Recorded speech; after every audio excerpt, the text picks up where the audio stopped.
নমস্কাৰ বন্ধু-বান্ধৱীসকল, PS blog চেনেলটিলৈ আপোনালোকক স্বাগতম জনাইছোঁ। আজি 1 জানুৱাৰী উপলক্ষে আমি এডোখৰ সুন্দৰ পৰিৱেশ থকা ঠাইলৈ যাবলৈ ওলাইছোঁ। আপোনালোকক আমি গোটেই ঠাইডোখৰ পৰিৱেশ দেখুৱাওঁ। ব'লক আমি সকলোৱে একেলগে উপভোগ কৰোঁ সুন্দৰ পৰিৱেশটো। এয়া আমি আহি উপস্থিত হ'লোঁ পথাইলাংছ ইকো কেম্প। সকলোৱে ইয়াক কাৰ্বি ব্লক বুলিয়ে জানে। বিশ্বনাথ চাৰিআলিৰ পৰা প্ৰায় 15 কিলোমিটাৰ হয়। আমি টিকট কৰি সোমাই আহিছোঁ। এয়া সোমাই এটা সুন্দৰ পৰিৱেশ। যদিও ৰ'দ দিছে, ইমান গৰমো পৰা নাই, ঠাণ্ডা বতৰ যদিও ঠাণ্ডাও ইমান নহয়। এয়া দেখিছে নহয়, এইসমূহ বাৰিষা পানীৰে ভৰপূৰ হৈ থাকে। ল'ৰা ছোৱালীয়ে খেলিব পৰা ইমান সুন্দৰ সুন্দৰ ঠাই তেখেতসকলে বনাই ৰাখিছে। ইমান মানুহ আহিছে চাওকচোন। আমি আজি 2025 বৰ্ষৰ প্ৰথমটো দিনত এই ঠাইডোখৰলৈ আহিছোঁ। ইমান শান্তিৰ পৰিৱেশ। সকলো নিজৰ নিজৰ কামত ব্যস্ত হৈ আছে। কোনোবাই ফটো উঠিছে, কোনোবাই ভিডিঅ' কৰিছে। আমি আহি প্ৰথমটো চাংঘৰত আমি উঠিছোঁহি। সাঁকোৱেদি যাবলগীয়া হৈছে, যিহেতু বাৰিষা হ'লে পানী হৈ থাকে তলত। এতিয়া পানী খুব কম আছে।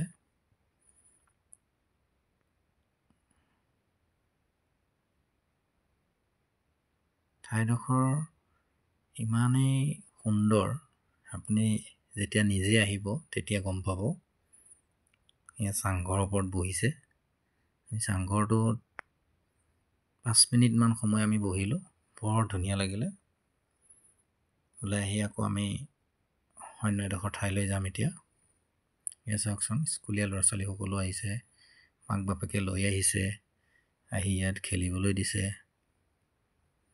তেখেতসকলে ফটো উঠিবৰ কাৰণে ইমান ধুনীয়া ধুনীয়া ঠাই সজাই পৰাই ৰাখিছে।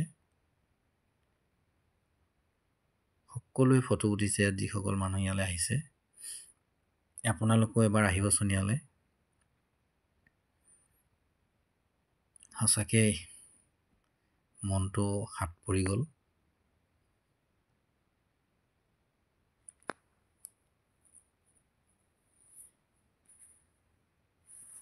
এই যে নাওখন দেখিছে, নাওখন বাৰিষা তেখেতসকলে পানীত থয়। এতিয়া যদিও বামত আছে, তেখেতসকলে সেইডোখৰত বাৰিষা হ'লে পানী হয়।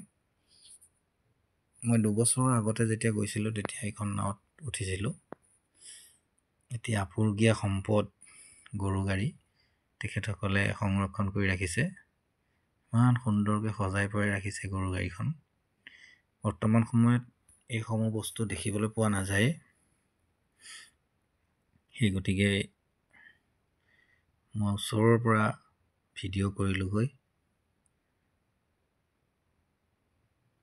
আমি দুয়োজনে গৰু গাড়ীত উঠি ভিডিঅ' কৰিছোঁ।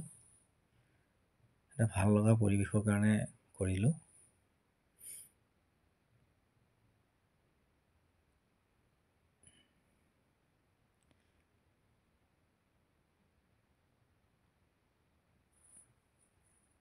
এই যে স্কুটাৰখন দেখিছে, বৰ্তমান সময়ত নাইকিয়াই হৈছে, যদিও তেখেতসকলে সংৰক্ষণ কৰি ৰাখিছে।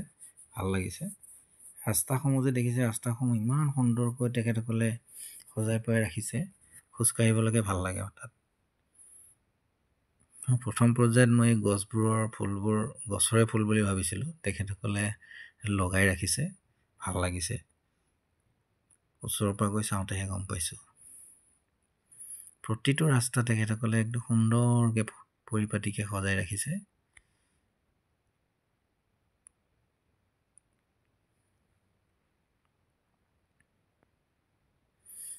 এই যে চাংঘৰটো দেখিছে আপোনালোকে, এনেকুৱা চাংঘৰ আৰু আছে 6-7টামান তেখেতসকলে বনাই ৰাখিছে।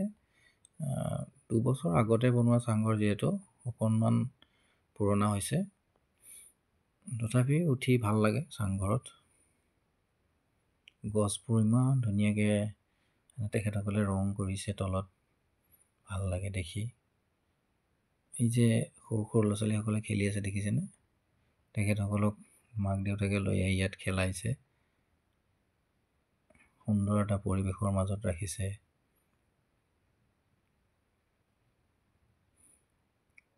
আমি মুঠতে বহুত ভাল পালোঁ ইয়াত আহি, সেই গতিকে আমি ভিডিঅ' নকৰাকৈ থাকিব নোৱাৰিলোঁ। ভিডিঅ' অকণমান কৰি ৰাইজকো দেখুৱাম বুলি ভাবিয়ে আমি এই ব্লগটো বনাইছোঁ।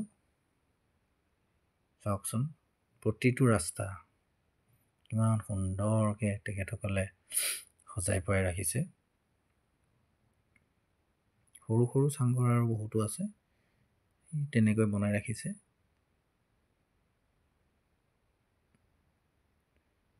ঠাইডোখৰে কিবা এটা বেলেগ আমেজ লাগে মানে গৈ।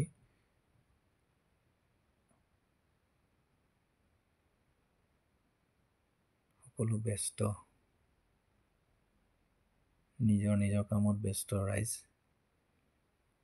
ফটো উঠা ফটো উঠিছে, ভিডিঅ' কৰা ভিডিঅ' কৰিছে।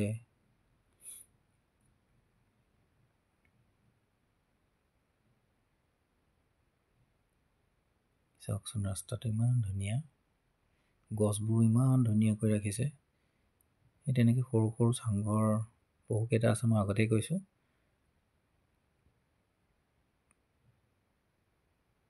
ফটো উঠাৰ পৰিৱেশ কি ধুনীয়াকৈ সজাই পৰাই ৰাখিছে বস্তুবোৰ। চাওকচোন ৰাস্তাবোৰ কিমান ধুনীয়া। এয়া সৰু সৰু চাংঘৰ বনাই ৰাখিছে।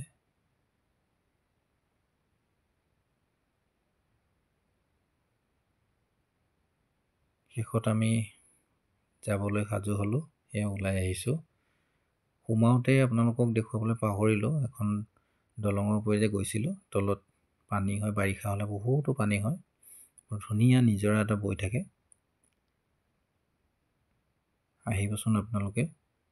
আজিলৈ আমি ইমানতে সমাপ্ত কৰিম আৰু পৰৱৰ্তী সময়ত আপোনালোকক আকৌ লগ পাম পিছৰটো ব্লগত।